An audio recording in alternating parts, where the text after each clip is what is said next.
Today I'm going to take you through the steps you need to unlock Armarouge and Scarlet and Ceruledge and Violet. Let's get started.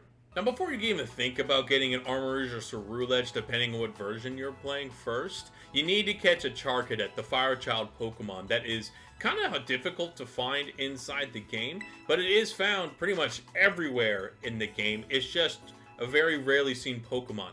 If you look hard enough, you'll be able to find one in the early game and also in the late game, just depending what level you want it to be when you find it. Next, you're going to have to progress far enough in the game on the east side of the map to unlock the area where you get to Zepapico.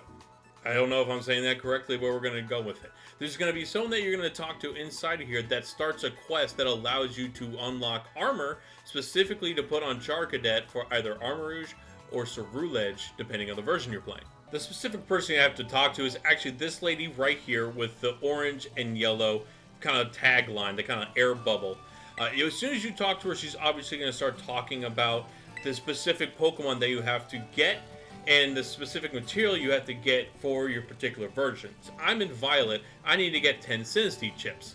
For Scarlet, you're actually going to need certain Bronzor materials. And I'm going to go into where you can find those guys right now. Now, of course, there are a bunch of other locations that you can find them, but the two ones that you're going to be able to focus on is just outside the city you need to use to unlock the armor, and also near the Psychic Gym on the way west side of the map. Just to reiterate, the locations right outside Zepapico.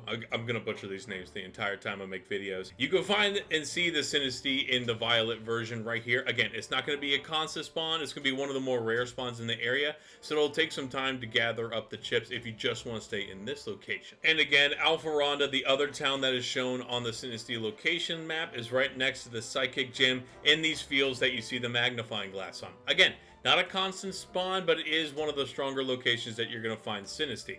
It'll take you some time to get up these chips. That's why I think this particular version, the Violet version, and Ceruledge is a lot more difficult than to get with Armarouge in Scarlet, where you just have to get Bronzor. I will say that one thing that helped Sinistee appear more often in my game, in the area right next to the town, was just taking out some of the extra Pokemon that were floating around, clearing out the area with the Let's Go feature. It made the availability for Sinistee to appear in the wild a lot more often. Now, just like Ceruledge in Violet, where you have to get the Sinistee chips, for Armarouge and Scarlet, you actually have to get Bronzor tokens, or whatever the material is for either defeating Bronzor or capturing them. Now, the reason I say this one is a lot easier is because Bronzor is everywhere in the early game. As you can see from the little map that we have below me, it's everywhere in the early game, like I just mentioned, especially if you go to the east, where there's a ton of different ruins that you can go and see inside the desert area. And if you just go to the west, where there is a lot of different trees around and a bunch of different fields,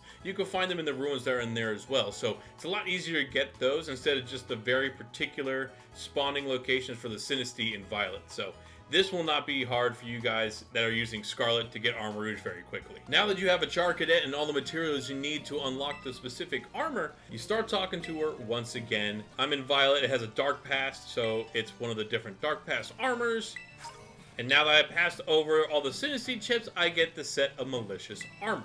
Make your way into your other items tab. It's probably going to be at the bottom since it's a brand new item that you got. I actually think of this kind of like an evolution stone, where it just upgrades the guy to the next level or the next evolution. So obviously, whatever version you have, equip the armor to your Charcadet, and the evolution will start right there. So again, I'm in Violet. I will be getting Ceruledge, which personally, I'm so stoked to get. The armor is crazy cool. The Pokemon is awesome. And this is actually a fun way to actually go down the line of the Pokemon that you get to unlock. The nice thing about this is that it's not just a one and done kind of deal. You can go back with as many Sinistee chips or Bronzor materials as you want to this lady to actually get more Charcadets leveled up to Ceruledge or Armarouge. So do it as many times as you like. Of course, you start sleeping as I'm starting to do the outro. Anyhow, I hope you guys enjoyed the tutorial. If you could, hit the like button, hit subscribe, and ring the bell. Goes a long way, and it lets me know that you guys actually enjoy this kind of content, so I can keep on making more of it for you. Other than that, I'll catch you guys in the next tutorial video and the next informational video I'll be making around these games, since there is a lot to cover.